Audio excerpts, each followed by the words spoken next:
Hello everyone, welcome to Saroj Mishra YouTube channel में। YouTube channel पर आप सभी का बहुत बहुत स्वागत है।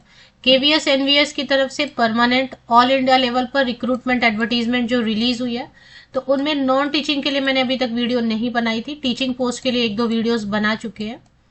तो नॉन टीचिंग पोस्ट के लिए डिटेल्स अलग अलग पोस्ट के कवर करेंगे इस वीडियो में। जितने भी डिटेल्स हैं, चाहे वो एग्जाम से रिलेटेड है, फीस से रिलेटेड है, या और जितने भी पॉसिबल इंफॉर्मेशन है जो जरूरी होते हैं फॉर्म भरने के पहले, तो वो सारी डिटेल्स वीडियो में आपको मिल जाएंगी। एक और चीज है, मैंने फॉर्म कैसे भरना है स्टेप बाय स्टेप, उसके लिए एक पार्ट 1 अभी बना दिया है, जिसमें कि शुरू का रजिस्ट्रेशन से लेके कुछ स्टेप्स मैंने अभी एक वीडियो, लेटेस्ट वीडियोस मेरे चैनल के आप चेक कीजिए। अगर आपको फॉर्म भरना है और आप देखना चाहते हैं कुछ गाइडेंस के लिए, तो एक फॉर्म जो है, एक वीडियो जो है मैंने बना के रख दी है, जिसमें कुछ स्टेप्स मैंने बता दिए हैं। तो वो पार्ट 1 करके रखा है। एक पार्ट 2 और मैं अपलोड करने वाली हूँ शॉर्टली फॉर्म फिलिंग के लिए। बाकी डिटेल्स इसमें चेक कर लेते हैं। तो इस बार जो है पहली बार ऐसा हुआ है कि केंद्रीय विद्यालय और नवोदय विद्यालय की तरफ से कंबाइंड रिक्रूटमेंट एडवर्टीजमेंट रिलीज की गई है, क्योंकि वही काम करना होता है ना। एक्चुअली तो काम वही होता है कि इसका भी फॉर्म फिलअप होगा, उसका भी फॉर्म फिलअप होगा, फिर अलग अलग वेबसाइट्स बनाओ और फिर अलग अलग एग्जाम कंडक्ट कराओ, इसलिए इन्होंने इस बार कंबाइंड कर दिया है। तो चलिए देख लेते हैं। रिक्रूटमेंट एडवर्टीजमेंट पहली बार कंबाइंड। टोटल कुल मिला के केंद्रीय विद्यालय 1288, 1288 केंद्रीय विद्यालय हैं जो ऑल ओवर इंडिया काम कर रहे हैं, और 3 अब्रॉड में हैं, और इसमें 5 जो है स्पेशल जोनल इंस्टीट्यूट्स हैं। तो ये सब मिला के 1288, 3 इधर है, तो कुल मिला के 1295 अराउंड या उससे ज्यादा केंद्रीय विद्यालय ऑल ओवर इंडिया अब्रॉड वगैरह मिला के है। तो इनमें से जहां कहीं भी नॉन टीचिंग पोस्ट खाली रहेंगे, कहीं भी वो फिल किए जाएंगे वैकेंसीज, कहीं पे भी, किसी भी स्टेट या यूनियन टेरिटरीज में। इसी तरीके से नवोदय विद्यालय में टोटल 653 जवाहर नवोदय विद्यालय हैं, जिसमें कि तमिलनाडु में सिर्फ नवोदय विद्यालय नहीं है। तो जहां कहीं भी देश के किसी भी स्टेट में, देश भर में किसी भी स्टेट या यूनियन टेरिटरी में जहां भी वैकेंसी खाली रहेगी, वहां पे आपको उसमें से किसी में भी पोस्टिंग मिल सकती है। इसमें पोस्टिंग का एक रूल रहता है, जो पहली पोस्टिंग होती है ना, पहली पोस्टिंग तो आपसे बिल्कुल पूछेंगे नहीं। गवर्नमेंट, सेंट्रल गवर्नमेंट की जॉब रहेगी ये, भारत सरकार या केंद्र सरकार का ऑटोनॉमस बॉडी है, दोनों का दोनों। तो दोनों की जो रिक्रूटमेंट होगी वो सेंट्रल गवर्नमेंट के पे स्केल वगैरह सारा आपको मिलने वाला है। तो जैसे अभी 8वां वेतन आयोग इम्प्लीमेंट होने वाला है, 8 पे कमीशन, तो वो आपको भी मिलेगा। तो इसमें जो पहली पोस्टिंग होती है, फर्स्ट पोस्टिंग, वो तो किसी से पूछा नहीं जाता है। पहली पोस्टिंग ये अपने हिसाब से कहीं पर भी दे सकते हैं। उसके बाद 3 इयर्स कम से कम आपको जहां पोस्टिंग मिली है वहां पे कंप्लीट करना होता है, मिनिमम 3 इयर्स एक साथ, या 3 से 5 साल। उसके बाद आपको प्रेफरेंस देते हैं कि भाई आपको कौन सा स्टेट, कौन सा सिटी चाहिए। अगर वहां पे वो लिस्ट जारी होती है कहाँ कहाँ पे सीट खाली है, वो आप चेक कर सकते हैं, और फिर आप अपना प्रेफरेंस दे सकते हैं ट्रांसफर के लिए। तो फिर आपको प्रेफर्ड लोकेशन में ट्रांसफर भी मिलता है। तो पहला 3 साल या पहला 5 साल जो है वो जरा कठिन रहता है, टफ रहता है, क्योंकि अब अगर आपको साउथ में रहने की आदत है और आपको नॉर्थ ईस्ट में भेज दिया, या नॉर्थ ईस्ट वालों को यहाँ भेज दिया, तो तकलीफ होती है थोड़ा, वेदर का भी, बोलने का और खाने पीने का भी जो चेंज होता है।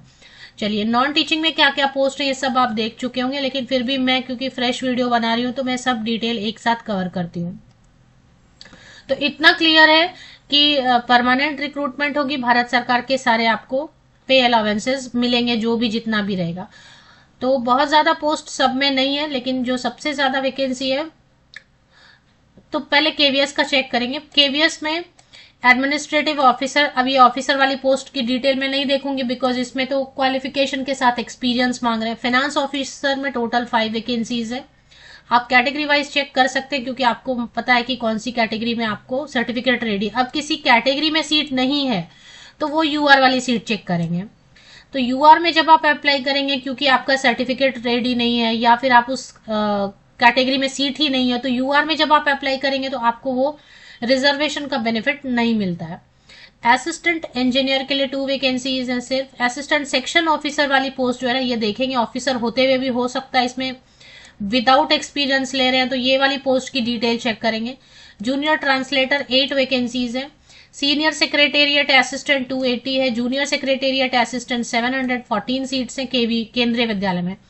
Steno grade 1 3 and steno grade 2 में 57 वैकेंसीज हैं। नवोदय विद्यालय की कुछ वैकेंसीज पहले ही आ गई थी, उनका एग्जाम वगैरह अभी तक हुआ है, कुछ कैंसिल हुआ, ऐसा कुछ कुछ हो चल रहा है। तो नवोदय विद्यालय में 3-4 ही पोस्ट हैं, जिसमें मल्टीटास्किंग के लिए 24 वैकेंसीज है। लैब अटेंडेंट के लिए 165। ये वाली पोस्ट भी अच्छी होती है जिनको टीचिंग में एंटर करना, और आप कह रहे हैं ना आप में से बहुत लोग की बीएड चल रहा है वगैरह, तो ये भी क्या है, लैब में आपको काम करने का मौका भी तब तक मिलेगा, फिर आप साइड बाय साइड वहां पे बैठ बैठ के तैयारी करते रहे। नेक्स्ट एडवर्टीजमेंट जब भी आएगी तो आप टीचिंग में, प्रॉपर टीचिंग में एंटर कर जाए। तो जो टीचिंग में एंटर करना चाहते हैं उनके लिए लैब अटेंडेंट की पोस्ट भी बुरी नहीं है, अगर आपकी पढ़ाई कंप्लीट नहीं हुई है, मतलब बीएड नहीं हुआ है, टीचर ट्रेनिंग नहीं है, सीटेट नहीं है।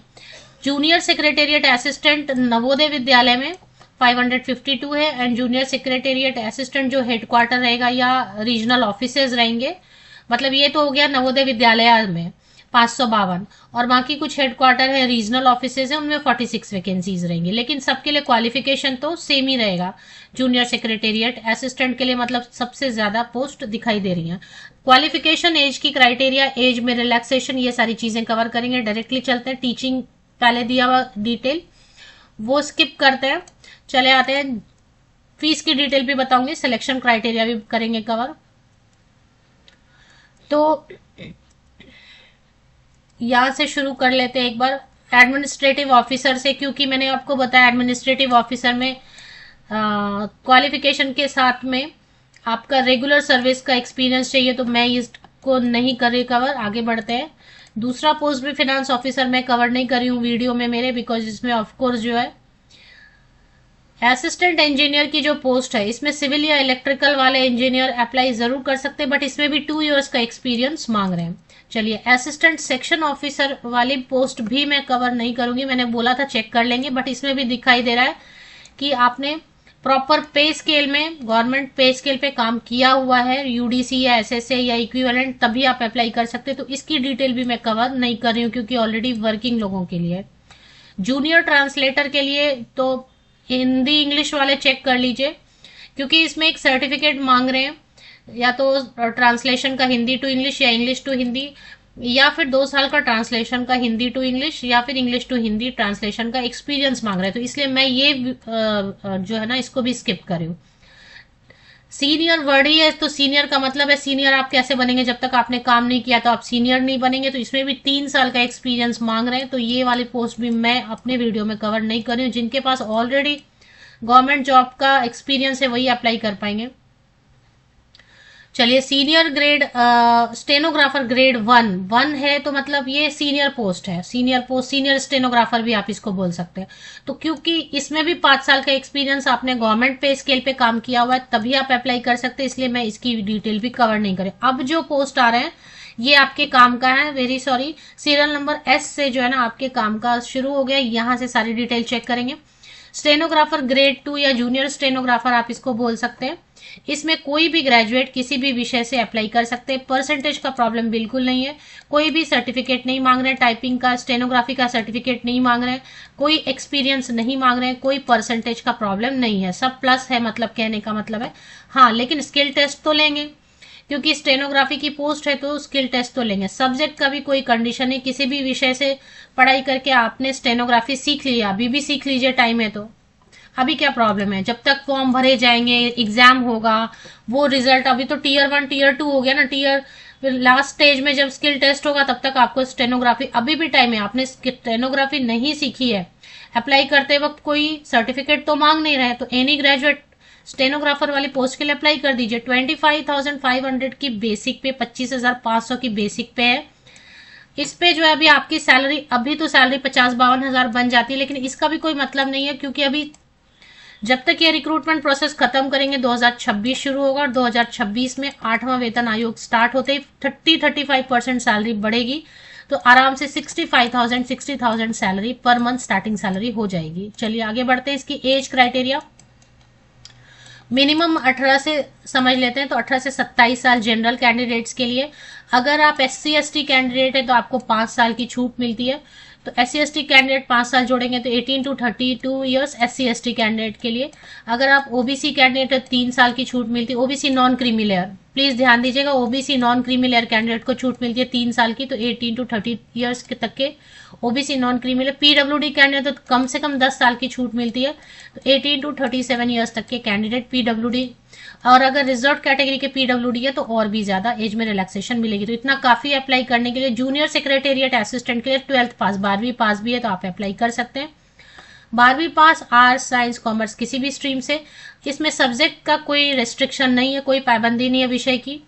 इसमें परसेंटेज का कोई इशू नहीं है, किसी भी प्रतिशत अंक के साथ आपने पढ़ाई कर ली है, senior secondary, higher secondary, junior college, inter pass, 12th pass, जो भी आप बोलना चाहें, कोई प्रॉब्लम नहीं है।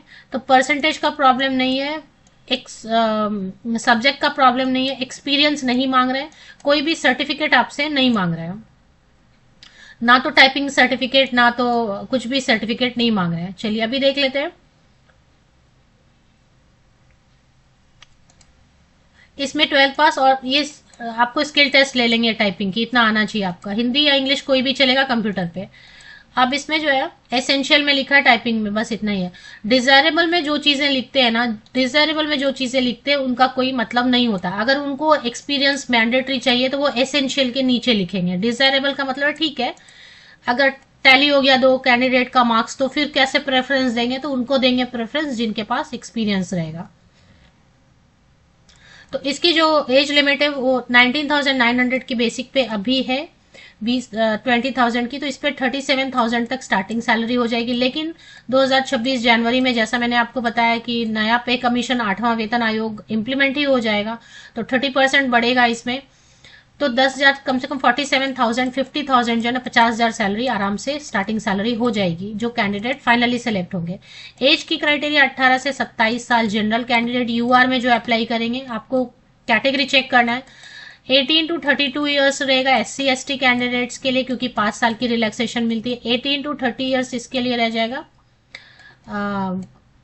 OBC non creamy layer candidate के लिए। PWD कैंडिडेट के लिए कम से कम 10 साल की छूट रहती है, तो इसमें फीमेल के लिए अलग से रिलैक्सेशन नहीं होती है। तो PWD अगर जनरल कैंडिडेट है तो 18 to 37 ईयर्स। अगर रिजर्व कैटेगरी के PWD कैंडिडेट है तो और भी ज्यादा एज में रिलैक्सेशन मिलेगी। एक सर्विसमैन, डिपार्टमेंटल एम्प्लॉय, इनके लिए तो और रहता ही है।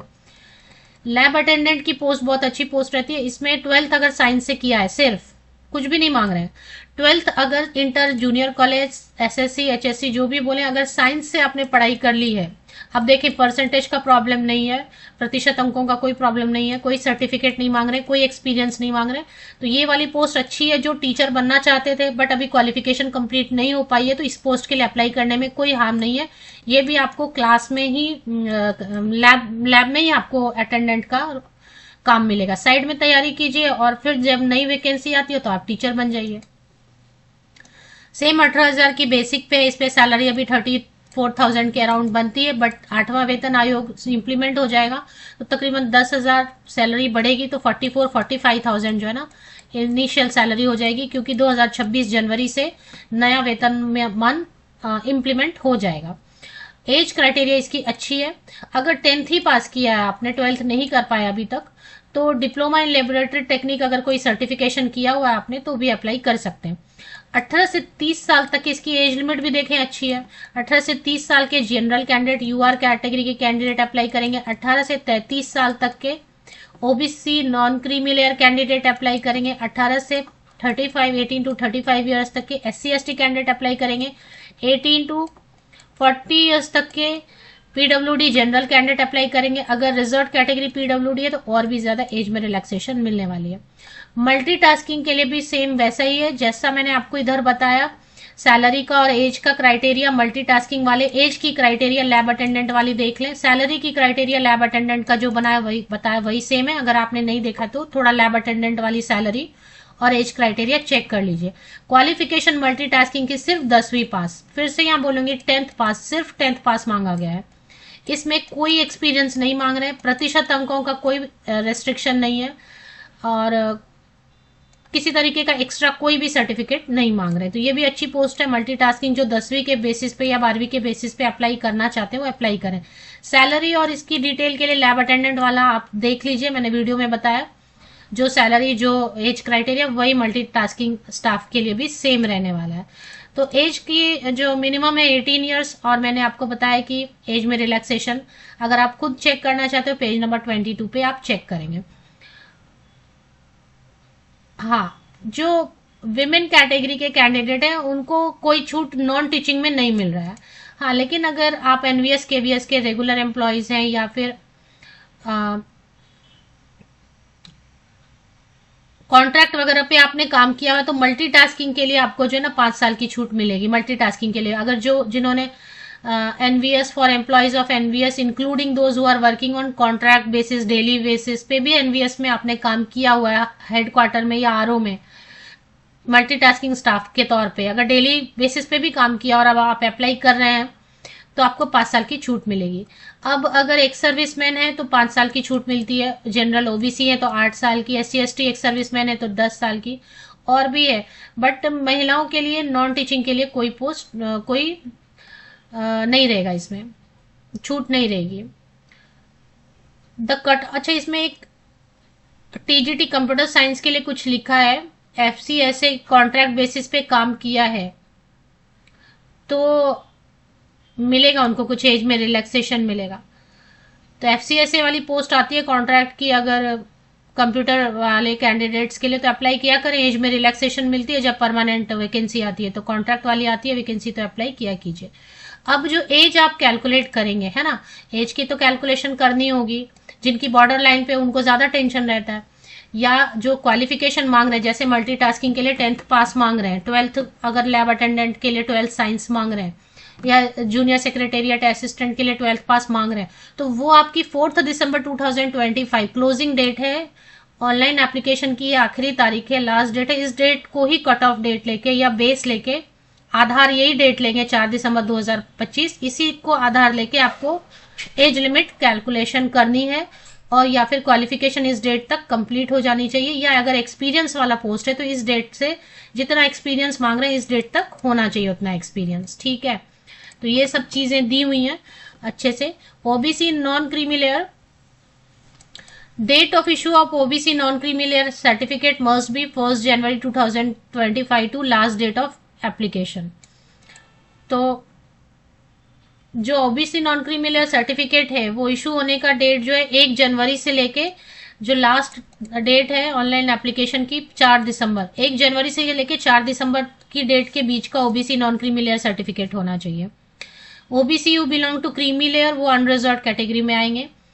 OBC non creamy layer candidate को ही केवल देंगे, और प्रोफॉर्मा दिया हुआ है 1 में एंड 1A में, वैसा ही होना चाहिए। प्रोफॉर्मा 2 दिया हुआ है एससी एंड एसटी कैंडिडेट्स के लिए जो क्लेम करना चाहते हैं, एससी एसटी रिजर्वेशन में बेनिफिट लेना चाहते हैं एज का या फिर, तो उनके लिए प्रोफॉर्मा 2 दिया हुआ है, वो आप चेक कीजिए, है ना। The candidate should also be in possession of all the requisite certificate in the prescribed format in support of their claim as stipulated in the rules or notice for such benefits by closing date of online application। तो जो last date है उस date तक आपके पास SC ST का जो format है वो रेडी होना चाहिए। प्रोफॉर्मा 2 चेक कीजिए, लास्ट डेट जो आखिरी तारीख है उस डेट तक आपका सर्टिफिकेट आपके हाथ में होना चाहिए। पेज नंबर 23.6 में लिखा हुआ है। आप कहेंगे ना कि मेरे पास स्टेट वाला है, ये है वो, आप फॉर्मेट चेक कीजिए, उसी फॉर्मेट में होना चाहिए। और आखिरी जो तारीख है 4 दिसंबर 2025 उस डेट तक आपके हाथ में सर्टिफिकेट होना चाहिए। ईडब्ल्यूएस का बताया कि बिलो 8 लाख होना चाहिए वगैरह, वो सब आपको चेक करना है। तो इसमें जो है मोड ऑफ सिलेक्शन पूरा बदल गया, चेंज हो गया है, सब कुछ चेंज हो गया है। अभी इसमें टीयर 1 होगा, टीयर 2 होगा और फिर एक इंटरव्यू होगा। तो पहला टीयर 1 के बेसिस पे शॉर्टलिस्ट करेंगे, शॉर्टलिस्टेड कैंडिडेट को टीयर 2 में भेजेंगे। टीयर 2 और इंटरव्यू मिला के फाइनल जो है मेरिट लिस्ट बनेगी। टीयर 2 का वेटेज 85%, 85% टीयर 2 का रहेगा, और इंटरव्यू का वेटेज 15% रहेगा। तो 15 और 85 मिला के 100% पे मेरिट लिस्ट आपकी बन जाएगी। अब टीयर 1 का क्या काम है? टीयर 1 का काम है कि छटाई करना, जिनको मतलब मैं आगे और थोड़ा एक्सप्लेन कर देती हूँ। इंटरव्यू का वेटेज 100 मार्क्स रहेगा। अभी इसमें देख लेते हैं। तो there will be 2 tier exam followed by skill test for following post. इसमें जो है ना, the merit list will be prepared according to marks obtained by tier 2 subject to qualifying the skill test. Interview जो है ना वो teaching post के लिए है। ए नंबर में जो लिखा है इंटरव्यू वो है असिस्टेंट कमिश्नर, प्रिंसिपल, ये सब पोस्ट के लिए। इसमें आपका कोई पोस्ट आ रहा है तो देखिए, इसमें भी डैश डैश डैश डैश किया हुआ है। चलिए, तो इसमें इंटरव्यू आपके लिए नहीं है। जो नॉन टीचिंग वाला पोस्ट है उसमें मैं बता देती हूँ। अभी बी में देखें, स्टेनोग्राफर ग्रेड 1 और ग्रेड 2 में डैश डैश डैश किया हुआ है, और जूनियर सेक्रेटेरिएट असिस्टेंट में। तो इसमें क्या होगा ना कि एक टियर 2 रहेगा, टियर 1 तो रहेगा ही। टियर 1 रहेगा शॉर्टलिस्टिंग के लिए, टियर 2 के बेसिस पे मेरिट लिस्ट बन जाएगा, इंटरव्यू नहीं होगा जूनियर सेक्रेटेरिएट असिस्टेंट के लिए, स्टेनोग्राफर के लिए। टियर 2 के बेसिस पे सिर्फ एक स्किल टेस्ट रहेगा जो कि क्वालिफाई करने रहेगा। उसमें कुछ आपको बस कट ऑफ मार्क्स देंगे कि इतना आपको आना चाहिए स्किल टेस्ट में, जिनका टाइपिंग है या जिनका स्टेनोग्राफी है, तो उतना टाइपिंग में आप क्वालिफाई हो गए तो बस हो गया, उसके मार्क्स नहीं ऐड होंगे। तो टियर 2 के बेसिस पे जो है ना जूनियर सेक्रेटेरिएट असिस्टेंट और स्टेनोग्राफर ग्रेड 1 ग्रेड 2 का हो जाएगा। अब इसमें there will neither be interview nor skill test for the following post. अब assistant section officer, lab attendant, multitasking staff और सीनियर सेक्रेटेरिएट असिस्टेंट, तो ये वाली जो 2 पोस्ट है ये तो फ्रेशर के लिए। इसमें स्किल टेस्ट भी नहीं होगा, इंटरव्यू भी नहीं होगा, सिर्फ टियर 1 से शॉर्टलिस्ट करेंगे, टियर 2 से के बेसिस पे मेरिट लिस्ट बन जाएगी। पहले जो मैंने इंटरव्यू पहले बोला था वो सिर्फ टीचिंग पोस्ट के लिए है ना, इंटरव्यू नॉन टीचिंग के लिए नहीं है। नॉन टीचिंग के लिए कुछ पोस्ट के लिए, जैसे जूनियर सेक्रेटेरिएट असिस्टेंट, स्टेनोग्राफर के लिए स्किल टेस्ट है, क्वालिफाइंग है नेचर में। Lab attendant, multitasking, assistant section officer, senior secretariat assistant के लिए इंटरव्यू भी नहीं है, स्किल टेस्ट भी नहीं है, सिर्फ टियर 1 से शॉर्टलिस्ट करके टियर 2 में पहुंचा देंगे। टियर 2 में आपको जितना स्कोर करना उसके बेसिस पे मेरिट लिस्ट बन जाएगी। टियर 1 में देखेंगे ऑनलाइन परीक्षा नहीं होगी, ऑफलाइन मोड में ऑब्जेक्टिव टाइप परीक्षा होगी। ऑब्जेक्टिव, वस्तुनिष्ठ प्रश्न, मल्टीपल चॉइस क्वेश्चन, जो भी आप बोलना चाहते हैं। और क्वालिफाइंग बोलने का मतलब है कि शॉर्टलिस्ट करेंगे इसके बेसिस पे, 2 आवर्स का टाइम देंगे। इसमें सिर्फ जो है ना मल्टीटास्किंग के लिए छोड़, the test for all post except multitasking staff. तो मल्टीटास्किंग स्टाफ वाले ये मत देखो, ये बाकी सभी पोस्ट के लिए सेम कॉमन जो है ना सिलेबस रहेगा इनका, मतलब कॉमन ये रहेगा। सिलेबस तो सबका अलग अलग थोड़ा हो सकता है क्योंकि लेवल अलग अलग है। आप पोस्ट ग्रेजुएट टीचर को थोड़ा अलग पूछेंगे, प्रिंसिपल को अलग पूछेंगे, नॉन टीचिंग अलग पूछेंगे, लेकिन जो क्वेश्चन का पैटर्न है, वो पेपर का पैटर्न है, वो सेम है सभी के लिए। मल्टीटास्किंग स्टाफ को छोड़ के सभी के लिए पेपर का जो पैटर्न है, जो टॉपिक्स पढ़ने हैं, वो सेम है। तो general reasoning 20 question 60 marks, numerical ability 20 question 60 marks, computer literacy 20 question 60 marks, general knowledge 20 question 60 marks, English के लिए 10 क्वेश्चन 30 मार्क्स, और एक इधर जो है 1 अदर मॉडर्न इंडियन लैंग्वेज में आपको एक चूज करना रहेगा, 10 क्वेश्चन 30 मार्क्स। 100 क्वेश्चन 300 मार्क्स का मतलब क्या हो गया, हर क्वेश्चन को 3-3 मार्क है ना। नेगेटिव मार्किंग यस, ऋणात्मक मूल्यांकन रहेगा, गलत आंसर करने पे 1 मार्क कट हो जाएगा। एक क्वेश्चन पे, रॉन्ग क्वेश्चन पे 1 मार्क कट हो जाएगा। अगर आपको किसी का आंसर नहीं आ रहा है, आप आंसर करेंगे ही नहीं, तो कोई बात नहीं। अच्छा, ये जो OMR शीट वाली होती है ना, उसमें बड़ा प्रॉब्लम रहता है। अगर आपने ठीक से सर्कल नहीं किया, ऐसे जल्दी जल्दी में ऐसे ही रह गया, तो वो रीड ही नहीं होगा, है ना। तो रीड नहीं होने का भी OMR शीट में जो है ना, रीड नहीं होने का। लेकिन ऑनलाइन में एग्जाम इसलिए नहीं ले रहे हैं क्योंकि पिछली बार बहुत सिटिंग हुई थी, है ना। मल्टीटास्किंग के लिए general awareness, current affair 20 question 60 marks, basic knowledge of computer पूछेंगे 40 question 120 marks, language competency English 20 question 60 marks, और तो इंग्लिश और एक लैंग्वेज आपको चूज करना रहेगा। ठीक है, क्वेश्चन हिंदी में भी रहेगा, क्वेश्चन इंग्लिश में भी रहेगा। आप हिंदी में पढ़ के आंसर करना चाहते हैं, हिंदी में पढ़ के लिखना चाहते हैं, सब चलेगा। लेकिन जो इंग्लिश है वो तो इंग्लिश में ही रहेगा। एक आप लैंग्वेज जो चूज करेंगे, उसमें मान लेते हैं कि कन्नड़ा है, मान लो फॉर एग्जांपल, अभी मैंने देखा नहीं, तो फिर वो तो उसी लैंग्वेज में रहेगा। बाकी जितना करंट अफेयर, कंप्यूटर, जो भी रीजनिंग वगैरह जो भी रहेगा, वो सब हिंदी में भी ऑप्शन आपको मिलेगा। नेगेटिव मार्किंग बिल्कुल रहने वाला है। चलिए, अभी जो bilingual question will be bilingual. अब इसमें मॉडर्न इंडियन लैंग्वेजेस में आप हिंदी चूज कर सकते हैं, हिंदी अच्छी है तो एक कोई आपको चूज करना है। हिंदी, असमी, बंगाली, गुजराती, कन्नड़ा, मलयालम, मराठी, उड़िया, पंजाबी, तमिल, तेलुगु एंड उर्दू, ये सब ऑप्शन में आपको दिए हुए कोई भी एक आपको लैंग्वेज ये वाले सेक्शन के लिए पार्ट 4 के लिए चूज करना है। ठीक है, और अगर मल्टीटास्किंग के लिए नहीं कर रहे हैं तो पार्ट 6 के लिए यहाँ पे अभी जो मैंने लैंग्वेजेस पढ़ के बताए वो आपको चूज करना है।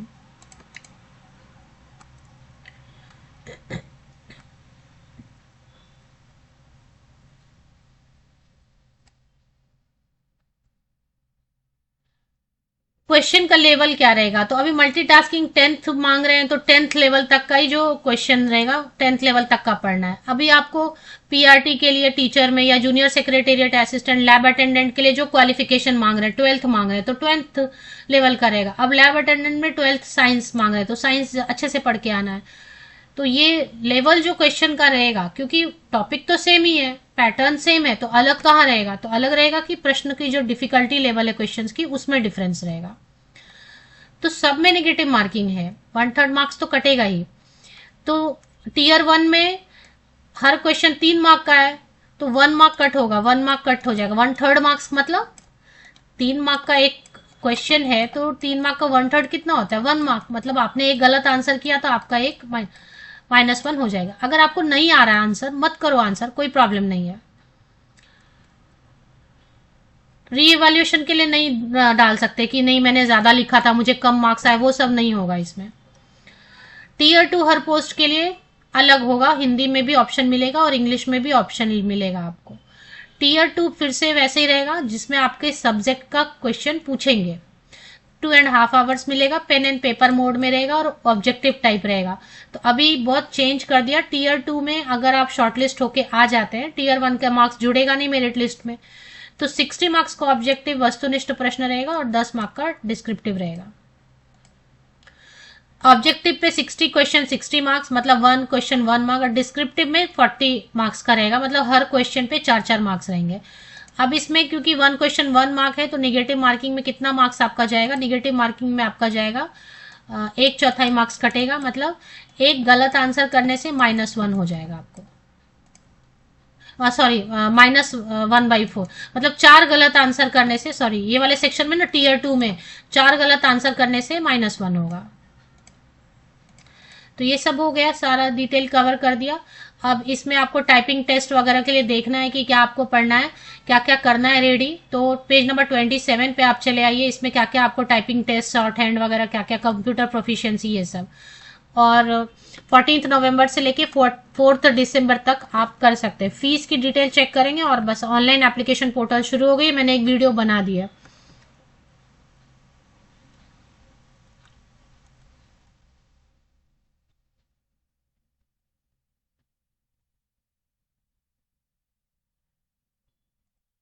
फीस बहुत ज्यादा है इस बार।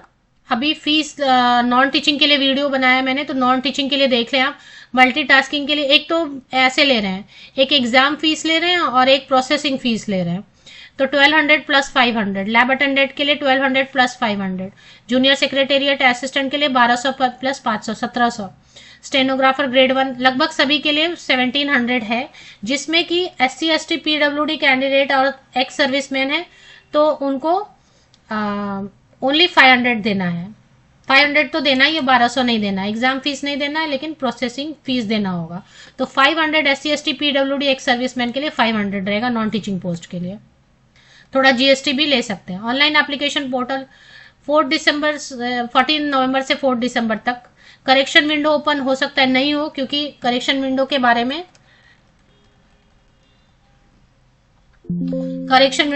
में कुछ बोला नहीं है। तो केंद्रीय विद्यालय, नवोदय विद्यालय, किसी की भी ऑफिशियल वेबसाइट पे आपको लिंक मिल जाएगी। KVS की वेबसाइट पे फिलहाल मैं हूँ और इस पे आपको recruitment, filling up, link for, ये लिंक से मैंने अप्लाई करके एक वीडियो डाला हुआ है, आधे स्टेप करके बताए हुए हैं। फिर उसकी वीडियो आप देख लीजिए मेरे चैनल पे।